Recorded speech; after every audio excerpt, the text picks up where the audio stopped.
untuk mendobrak anak. Menindaklanjuti amanat Undang-Undang Nomor 4 Tahun 2023 tentang pengembangan dan penguatan sektor keuangan, pemerintah Provinsi Nusa Tenggara Timur melalui Dinas Koperasi, Tenaga Kerja, dan Transmigrasi menggelar forum group discussion pada Jumat 3 November 2023. FGD ini mengundang 10 koperasi besar di Nusa Tenggara Timur, salah satunya adalah KSP Kopdit Pintu Air yang menjadi koperasi primer nasional terbesar di Indonesia.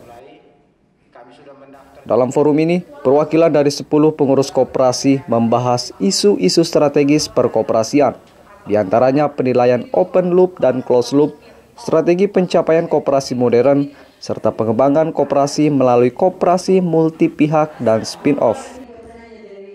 Sekretaris Deputi Bidang Perkoperasian Republik Indonesia, Devi Rimayanti menyebutkan, sejauh ini koordinasi menyangkut kebijakan baru dengan koperasi di Nusa Tenggara Timur berjalan sangat baik.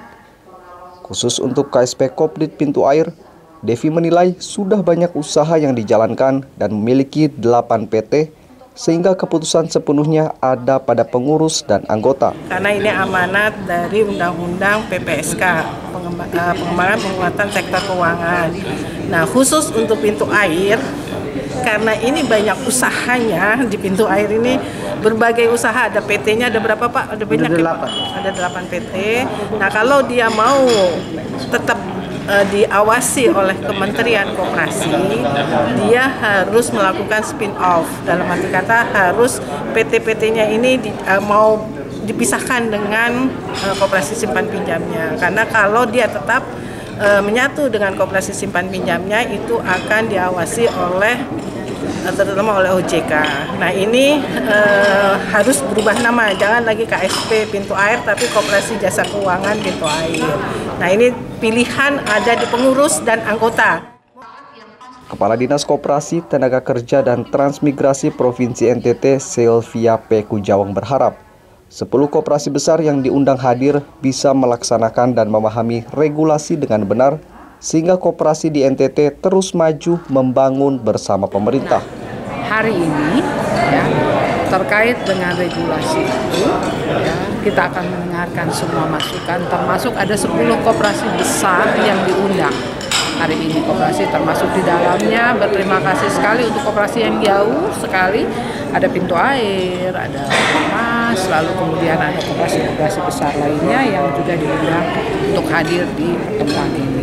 Ya, kami berharap ya sebagai pemerintah, baik pemerintah pusat, pemerintah provinsi dan kabupaten yang juga diundang, berharap bahwa ke depan dengan dilaksanakan regulasi ini dipahami dengan benar dan bahwa koperasi di NTT terus maju untuk membangun bersama pemerintah. Menanggapi hal itu, Agustinus Nong, Sekretaris KSP Kopdit Pintu Air Pusat, menegaskan pengurus, pengawas, manajemen, dan anggota telah sepakat tetap diawasi oleh Kementerian Koperasi atau closed loop. Sejauh ini, KSP Kopdit Pintu Air sudah menjalankan semua amanat seperti uji kepatutan dan kelayakan, perpanjangkan NIK, dan penilaian kesehatan. Khusus Pintu Air, kami dari pengurus, pengawas, dan manajemen sudah sepakat untuk kami tetap di pengawasan oleh Kementerian Koperasi atau Puslop. Sehingga hari ini kami akan membahas banyak hal dan masukan-masukan ini akan berguna bagi perkembangan koperasi sesuai dengan target-target yang diberikan oleh pemerintah. Karena Pintu Air ini adalah induknya atau utamanya simpan pinjam, tetapi dalam pengelolaan kami sudah bergerak di sektor real tapi dalam bentuk badan hukum PT.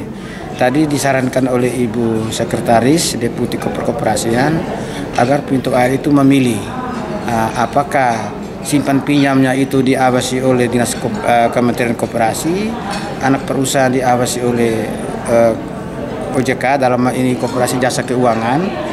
Semuanya ini akan menjadi masukan bagi kami dan akan kami bahas bersama di tingkat pengurus, pengawas, manajemen kantor pusat bersama anggota nanti. Nikolaus Romi, Clemens Funit melaporkan.